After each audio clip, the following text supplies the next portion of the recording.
I saw the message on a Thursday, just past 9, after she'd already gone to bed. We weren't fighting, not officially, but lately there was a silence to our routine that felt heavier than arguing. She claimed work had been intense. Q4 pressure, she'd muttered over pasta the night before, fork swirling absently, eyes fixed on the screen of her phone more than on me. So when her laptop pinged on the kitchen counter that night, not with an email or Slack notification, but a subtle blue pop-up in the corner, I didn't think much of it. Until I saw the message. Pense toy. I don't speak French. My high school didn't offer it. All I had was a vague sense of how it sounded, soft, slanted, like something whispered behind someone's ear in a black and white film. But even in ignorance, the phrasing didn't feel cold. I leaned closer. The message was from someone named R. No last name. No avatar. Just a single letter, clean, minimalist, familiar. That's when I made the first mistake. I called up to her. Hey, babe, your laptop just got a message. She called back, voice groggy. Spam. Just close it. Spam. I stared at the message again. It didn't feel like spam. I opened a new tab and typed the phrase into Google Translate. The page loaded slowly, the Wi-Fi crawling like it always did after 9 when the neighbors were streaming. When the result popped up, something in my chest went tight. I'm thinking about you. That was it. 3 words. But they didn't belong on my wife's screen. Not at 9:07 p.m. on a Thursday. Not from someone named R. Not when she was upstairs in a long shirt that didn't used to be mine, breathing evenly like a woman with nothing to hide. Spam doesn't write with warmth. I closed the laptop. It stayed closed for the next 3 days. I didn't confront her. I didn't even ask who R was. Instead, I watched. She wasn't a good liar, not in the big ways. But she was excellent in the small ones, the smiles she gave without meaning them, the way she laughed with her mouth but not her eyes, the way she touched my shoulder while walking past but never stopped moving. Saturday, I noticed she'd started using WhatsApp. She hadn't before. She'd once called it €2. But now there were messages she tapped out in silence, her back angled away from me, screen dimmed. Sunday, I tested her. I waited until her phone buzzed beside her on the counter, then asked if I could borrow it to text my brother back. Mine was upstairs. She hesitated, just for a second, before sliding it over with a tight smile. I opened it. Nothing on the home screen. No R. No WhatsApp even showing in recent apps. That was when I knew. She wasn't just deleting messages. She was uninstalling the entire app. There's a kind of madness that lives in the pause between discovery and confrontation. A space where suspicion rots everything it touches. Food doesn't taste right. Music sounds off-key. Even your own reflection starts to look unfamiliar. By Tuesday, I hadn't slept more than 2 hours at a time. I downloaded WhatsApp on my own phone. Not to message anyone, just to see how it worked. To understand what she was using it for. I learned about disappearing messages, archived chats, that you could hide entire conversations behind a simple swipe and a tap. That night, when she got into the shower, I went downstairs. Her work laptop was there. She never used it for personal things. But people make mistakes. And there it was. A saved download folder. A single image. No caption. No text. Just a selfie. Taken in warm lighting, maybe from her office. Hair down. Lips parted in the way she always used to pose when we first started dating. Except she hadn't sent me a photo like that in years. My stomach turned. It wasn't evidence. Not really. But it was wrong. Wrong in the way you know a house is haunted not because you see a ghost, but because the air doesn't sit right. I closed the laptop and went upstairs. She was brushing her teeth. Humming. The next message came Thursday. Exactly a week after the first. Same name. Same window. To me mocks. I didn't call up to her this time.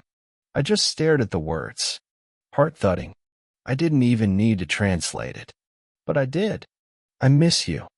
I started noticing everything after that. The way she turned her phone screen away whenever I walked into the room. How she began wearing perfume again, even when we weren't going anywhere. The kind that smelled faintly of citrus and longing, not the scent she used to wear around me, but something sharper, more deliberate, more new. She didn't act guilty. That was the worst part. No flinching, no defensiveness, just calm indifference, like someone who'd already prepared herself for the fallout, rehearsed it a dozen times in her head. The following Sunday, she left for a conference. 2 nights, out of town. Said her team needed her on-site for a regional rollout. She packed light, just a tote bag and a laptop. When I kissed her goodbye at the door, she turned her cheek before I even moved.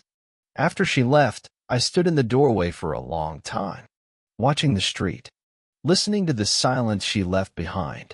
Then I went upstairs and opened her drawer. Not to snoop. Not exactly. Just to see.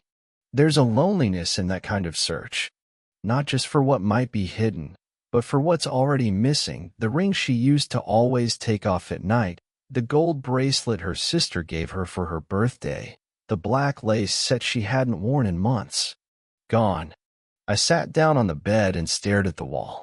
The light from the window cast long, parallel shadows across the floorboards. It reminded me of something I couldn't place. A hallway. A waiting room. A kind of emptiness that looked like order from the outside. She texted that evening. Long day. Love you. I stared at the message for a long time. She hadn't used that phrase in weeks. Maybe months. She used to say it like it meant something. Now it felt like a placeholder. Like she didn't know what else to say. That night I couldn't sleep. I kept hearing phantom notifications, even though my phone was silent. I'd roll over, glance at it, see nothing, and still feel the weight of something being said elsewhere. Something I wasn't meant to hear. By 2 a.m., I was in front of my laptop. I don't know what I was searching for. I typed her name into Google. Then his, or at least, what I thought was his. Just R. That was all I had. I tried combinations. Her company name. Conference cities. A dozen variations. It felt stupid. Desperate. But it led me to something I wasn't expecting. A calendar link. Public. Accidentally indexed. It belonged to someone named Remy. The events were all in French, but I could piece it together. Most were blank, just réunion or déplacement. But 2 entries were tagged with initials. S plus or Bristol, S plus or Marseille. The first was this weekend. The exact date she claimed to be at her conference. My hands went numb. I copied the name. Searched again. LinkedIn. There he was. Remy Laurent. Senior Solutions Architect. Fluent in 4 languages. Based in Paris. Tall. Handsome. The kind of man who smiles with his whole face. I scrolled through his posts, shots from airports, rooftop restaurants, city lights at night. His most recent photo was geotagged. Toronto. I stared at the timestamp. It had been posted 6 hours ago. She was in Toronto. She hadn't said Toronto. When she got back 2 days later, she smelled like hotel soap and mint gum. I didn't say anything. I just watched her unpack, fold things into drawers that were already empty. She moved through the house like it didn't belong to her anymore. She didn't ask me how I was. She didn't ask what I'd done while she was away. She did mention the coffee was too strong the next morning. That was it. I called her sister a week later, just to talk. Lena and I had never been close, but I needed to know if someone else saw it, if I wasn't going insane. We talked for 20 minutes. Nothing deep. Weather, work, some vague update about a family birthday I'd forgotten. Then I asked, casually, "Have you seen Elle this week?" She said she was catching up with you. There was a pause. Not long. Just sharp enough to notice. Not recently, Lena said. She's been traveling a lot. For work. Another pause. She shifted her voice slightly. Why? Something going on. I could have said no. That would have been the smart thing. Instead, I told her the truth. I think she's seeing someone. The line was quiet. Then Lena sighed. I'm not surprised. I swallowed hard. You're not? No, she said softly. You didn't hear it from me.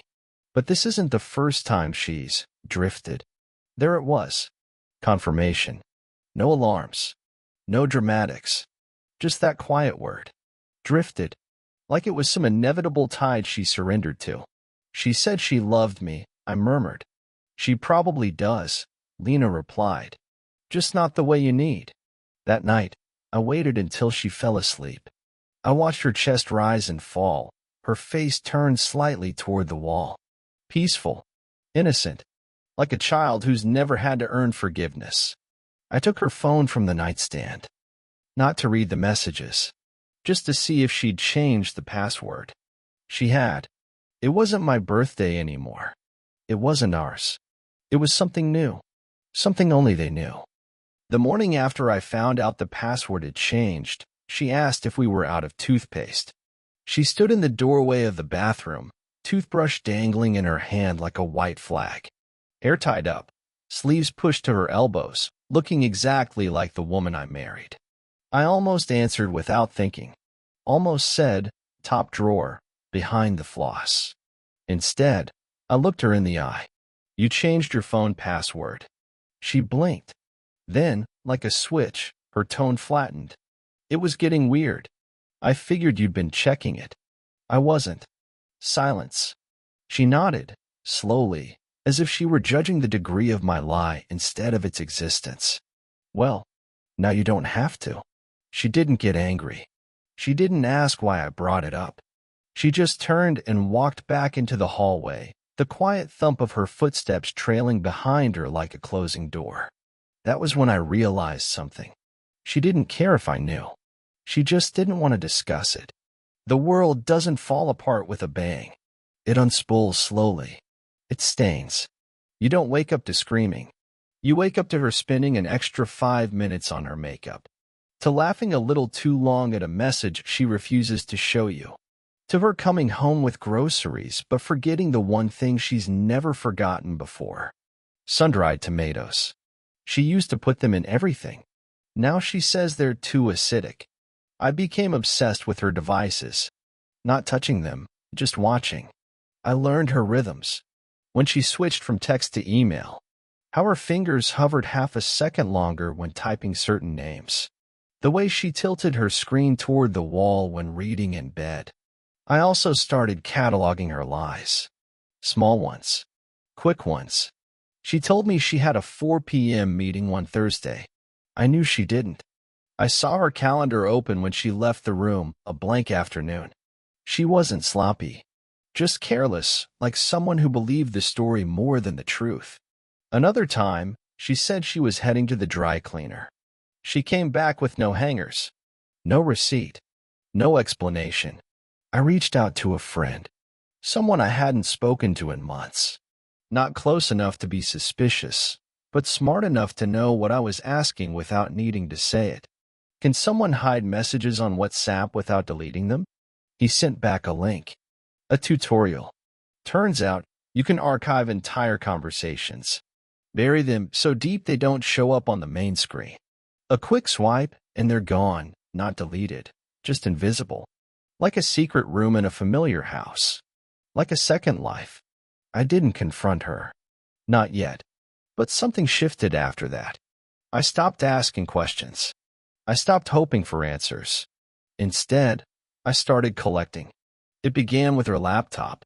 She left it open one afternoon, screen glowing faintly in the kitchen. I passed by it, once, twice, then stopped. The downloads folder was open. A single file sat there. An image, again. This time, not a selfie. A screenshot of a hotel reservation. 2 guests. 1 king bed. The confirmation email was in French. No names, just the phrase, reservation confirmed in bold at the top. I took a picture with my phone. Closed the screen. Stepped away like I hadn't touched it. I kept the photo in a hidden folder. Titled it Groceries. I told myself I wasn't collecting evidence. I was keeping a record. Of the unraveling. Of my memory. in case I ever started lying to myself the way she was lying to me. 2 weeks later, she left for another off-site. This time, I didn't watch her pack. I didn't walk her to the door. I just sat at the dining table with a cold cup of coffee and waited for the car to pull away. Then I opened her drawer again. The same place I'd looked before. But this time, there was something new. A receipt, tucked into a jewelry box. It was small, printed from a boutique in Montreal. A store that sold custom engraved accessories. I recognized the name. I'd seen it once, years ago, when she was buying a gift for her sister. This receipt was dated 3 days prior. The item? Bracelet personnalisé, gravure intérieur, toujours à toi. I didn't need to translate it. Always yours. The bracelet wasn't in the drawer. She'd taken it with her. Of course she had. That night, I sat on the floor of our bedroom and made a list. Lies. Spam. Dry cleaning. For PM meeting. I love you. Names. Remy. R. Laurent. Locations. Marseille. Toronto. Montreal. I stared at the list for a long time. Not just to understand it. To make it real. To make me real. Because when you live in the gaslight for too long, you forget where your shadows end and hers begin. She came home 2 days later, humming. She made dinner. Stir-fried noodles. No tomatoes. We sat in silence, the fork scraping against porcelain. She told me I seemed tired. I nodded. Maybe take a weekend off, she said. You've been so tense. I looked at her. Really looked. And for a moment, I felt something strange. Not anger. Not heartbreak. Just distance. Like I was watching her through a window in a place I no longer lived. That night, she fell asleep with her phone in her hand. I took it gently, placed it on the charger. Then I opened my own. Scrolled to the image. The reservation confirmation. Her smiling, somewhere far from here. And the phrase that had started it all. Je pense à toi. I whispered it aloud, tasting the shape of it in my mouth. The way he must have said it. The way she must have smiled when she read it. By then I knew she wasn't mine anymore. I knew it the way you know a room has been emptied. Not because you see the missing furniture, but because the air moves differently. Still, I hadn't told her I knew. There's something about that silence. It gives you control. As long as you're quiet, they don't get to rewrite the story. They don't get to spin your hurt into paranoia or jealousy or, you've been distant lately. When you stay quiet, they show their hand. She started getting bolder after Montreal. Not careless, just confident. Like she'd made peace with what she was doing. Like she'd decided I was too weak to notice or too afraid to leave. She started calling me Han again. That was the worst part. One Friday night, I asked her if she wanted to watch something. It had been a long week. I wasn't sleeping. I figured the weight of pretending could be lighter if we shared it under the guise of TV. She said yes. Picked something French. She claimed it was because the cinematography was beautiful. Subtitles are good for your brain, she joked. I sat beside her on the couch, 2 feet of dead space between us, and listened to people speak the language he spoke. I didn't know their words, but I knew their tone. The inflections, the soft intimacy. It was the language of people who whisper instead of shout. People who touch your wrist instead of grabbing your hand. Halfway through, I asked her what something meant. A phrase one of the characters repeated again and again. She paused, looked at me. It's nothing, she said. Just filler. Like, you know, darling or something. I nodded. The next day, I typed the phrase into Google. Tu es ma cachette. You are my hiding place. She wasn't even hiding it anymore. I started tracking her. Not through GPS or spyware. That felt like stepping over some line I wasn't ready to cross. Instead, I tracked the absences. When she started putting on music to shower, not loud, just enough to cover the sound of her voice, I marked it down. When she bought a burner phone, I didn't even need to see it. I felt it. A second line on the bill, masked under some generic prepaid charge. I called the provider, asked an innocent question, played dumb. Those add-ons can be confusing, the rep said. I thanked her, then circled the date on my notepad. The next morning, I checked her car. I wasn't proud of it. I just needed to know. It wasn't in the glove box or center console. It was in the spare tire compartment, wrapped in a black cloth. A simple Nokia, the kind people use when they want to stay unreachable. I didn't turn it on. I didn't need to. Just held it in my hand. Felt its weight. It felt colder than it should have. The next night, I followed her. She said she was going to a team dinner. Casual, nothing fancy. She wore a long coat and put on eyeliner for the first time in weeks. I waited 5 minutes, then drove. She wasn't at the restaurant. I didn't follow her all the way. I just needed to see. She parked behind a building downtown. Not a hotel. Not even a place with a name I recognized.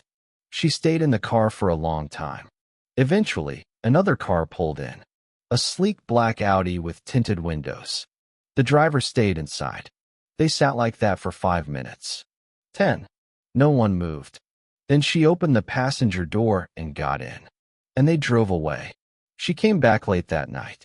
Said the dinner ran over. They did karaoke, apparently. Her voice was hoarse, not from singing, though. From something else. You can always hear it if you know what to listen for. I didn't say a word. I just watched her pour a glass of water, drink half, and set the rest on the nightstand like it was some offering to normalcy. She kissed me on the forehead before bed. I didn't sleep. By then, the guilt had left her completely. In its place, something worse had grown. Pity. She started treating me like a fragile thing. You should rest more. Have you thought about therapy? You seem distant lately. Like I was sick. Like I was breaking down from no apparent cause. It was a performance, and I recognized it because I'd played that role myself. The concerned partner, the gentle redirector, the one who deflects instead of confesses. But I wasn't breaking. I was observing. I was documenting. And eventually, I decided to speak. Not to her. To him. I created a fake profile. French name. Generic job title. Stock photo avatar. It took 3 tries to find him. Remy Laurent. He didn't hide well. A man like that thinks he doesn't have to. His Instagram was private, but LinkedIn wasn't. And buried in one of his posts, an article about cross-border business travel, was an email address. Corporate, but personal enough. I drafted the message carefully, wrote it in English, kept it polite. Subject, your visit to Toronto. Hi, Remy. You don't know me, but I believe we've met, indirectly. I wanted to thank you for spending such meaningful time with my wife. Elle says you're very kind. I hope she told you about me. The man who pays for the life she steps away from when she's with you. No need to reply. Just thought you should know she talks in her sleep. Warmly. E. I stared at it. Then deleted warmly. Signed it with no name.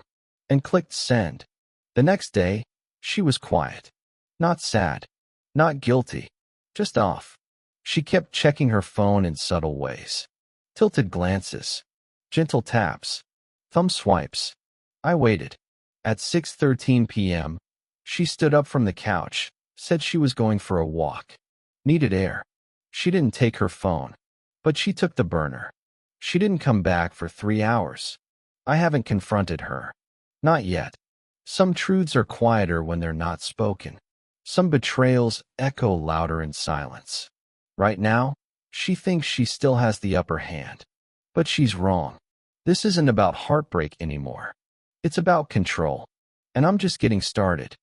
She woke up before me for the first time in months. I heard her in the kitchen, slow footsteps, the soft chime of a mug against the counter, the hiss of the kettle. Normally, she drank cold brew or some overpriced instant thing in the office. But that morning, she made tea. Earl Grey. My favorite. I lay in bed, eyes open, pretending to be asleep. She stood in the doorway a few minutes later. I could feel her watching me. When I finally sat up, she smiled. Did you sleep? She asked, her voice soft. almost too soft, like she was handling something delicate. Something cracked. A bit. She nodded. Set the mug on the nightstand. Thought you could use something warm. She left before I could answer. It was an offering, not of peace, but of pity. A gesture meant to smooth the edges of whatever she thought I might say. She'd felt the shift, the static in the air between us. She'd felt the tremor ripple from whatever Remy told her. Good. She was finally afraid. 3 days passed without a word from him. Then, on the 4th morning, I got a reply. It didn't come from the corporate account. It came from a Proton mail address. Subject: L. I didn't know she was married. I didn't know anything. This won't continue. You have my word. No name. No sign-off. Just digital dust, swept up by a man suddenly aware of the footprints he'd left. He didn't owe me the truth, but he owed me something, and what he sent was exactly what I needed. Proof that she'd lied to both of us. Proof that she wasn't just a cheater. She was a coward. That night, I invited her to dinner. She blinked when I asked, caught off guard. We hadn't gone out in weeks. Maybe months. She asked if it was for anything special. I smiled. You'll see. I picked the restaurant carefully. Small. Quiet. A place we used to love. It overlooked a lake, now frozen solid in the winter dusk. The windows fogged slightly from the warmth inside. It felt like a memory wearing new clothes. She dressed up. Black coat, earrings she hadn't worn in ages. She looked radiant in a way that made me angry, because it wasn't for me. We sat across from each other in the same booth where she once told me she wanted to grow old with me. She traced a circle on the table with her finger that night, said she could imagine us coming back here every anniversary, holding wrinkled hands over candlelight. Tonight, she didn't touch the table. Not once. She smiled too often, laughed too quickly. Tension made her elegant. It always had. But there was something new in her eyes. The faint edge of someone performing for a panel of unseen judges. She was waiting for me to mention it, waiting for the confrontation. I didn't give it to her. Instead, I asked about work. She answered with too much detail. I asked about her sister. She deflected. When dessert came, I told her I had a surprise. She blinked, half smiling. A surprise. I pulled out a small box from my coat pocket. Her eyes flicked to it, then back to me. She hesitated. You didn't have to. But she didn't finish the sentence. She opened it. Inside wasn't jewelry. It was the burner phone. Her smile died. The silence stretched long between us until I finally spoke. I found it 3 weeks ago. Spare tire compartment. Wrapped in that black scarf your mother gave you, the one you said you lost in Maine. She opened her mouth, but I cut her off. I haven't opened it. I haven't turned it on. I didn't need to. She looked down at the phone, then closed the box. I can explain, she said quietly. I hope not. That startled her. She looked up. Because if you explain it, you make it real. And I'm not ready to hear it in your voice. The waiter brought the check. She didn't touch her wine. She didn't cry when we got home. She didn't scream or deny it. She just stood in the doorway of the bedroom like a guest who'd overstayed their welcome. I wanted to tell you, she said. No, you didn't.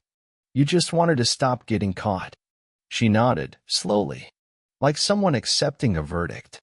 Was it serious? I asked. I don't know. That's not an answer. It's the only one I have. We stared at each other across a gulf of used to be. Then I asked the real question. Did you love him? She hesitated. That tiny pause. The one that only happens when the truth is too sharp to hold. I think I loved how he made me feel. There it was. The betrayal laid bare. Not in the act, but in the why. She didn't love him. She loved being someone else. And I was the price of that transformation. I didn't sleep that night. Neither did she. She sat on the edge of the bed, unmoving, like a statue of someone waiting for forgiveness that would never come. At 4:11 a.m., she finally whispered, "What happens now?" I stood by the window, staring into the cold dark. I don't know, I said, but it won't be what you want. That morning, she left for work like nothing had happened. She took her coffee to go.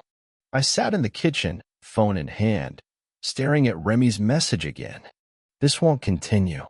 You have my word. It didn't matter. Not really. It had already happened. The language, the lies, the bracelet.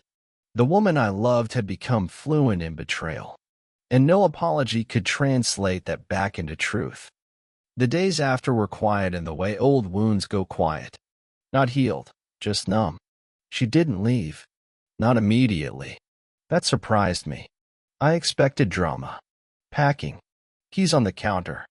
But instead, she stayed like someone waiting for permission to disappear. She tried routines. Made the bed one morning.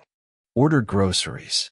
Took a long shower and left her phone in the living room, like a gesture of trust, though it arrived several months too late. I didn't check it. Not because I was above it. Because I knew the story already. The final chapter was just a repetition of the one before it. Secrets wrapped in translation. Messages meant for someone else.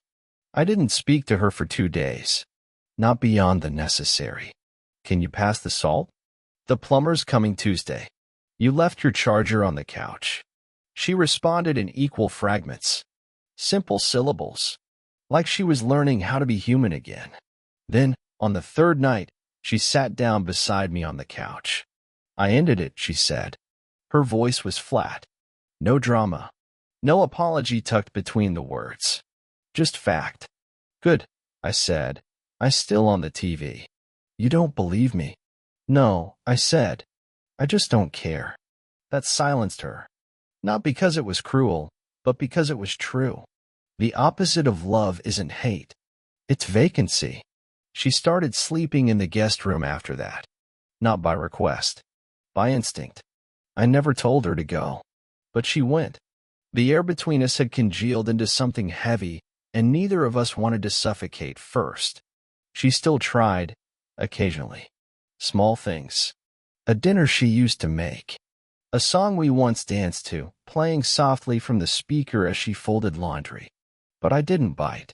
She had already left me. All I'd done was catch up. A week later, I made a decision.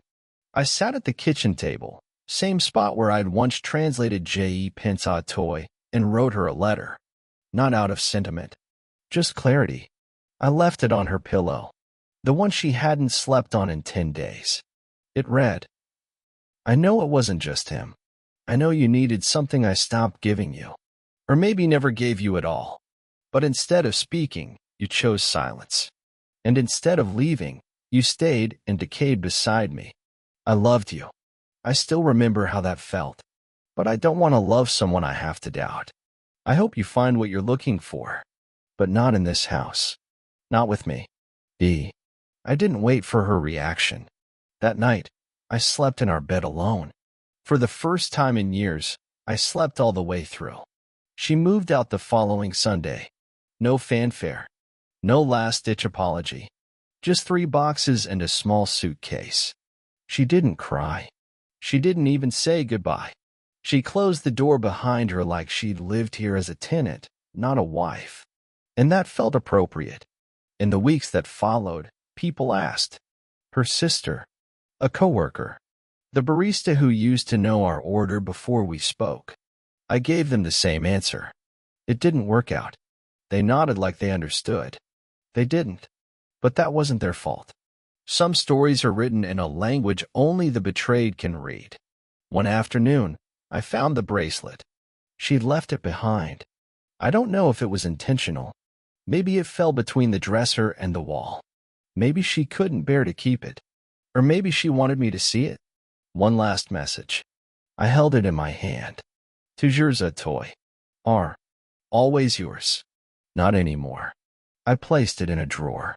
Not out of sentiment, but as a reminder of who I became when the silence started speaking. It's been 2 months now. The house is cleaner, quieter. I can hear myself think again. There's a stillness to my life I didn't know I needed. No French messages. No excuses. No half-hearted kisses on the cheek. Just me. Just truth. I still check the messages sometimes, the screenshots, the old emails. I keep them like someone keeps newspaper clippings after a storm. Not because I want to relive it. Because I want to remember what to look for next time. The tilt of the phone. The perfume that wasn't hers.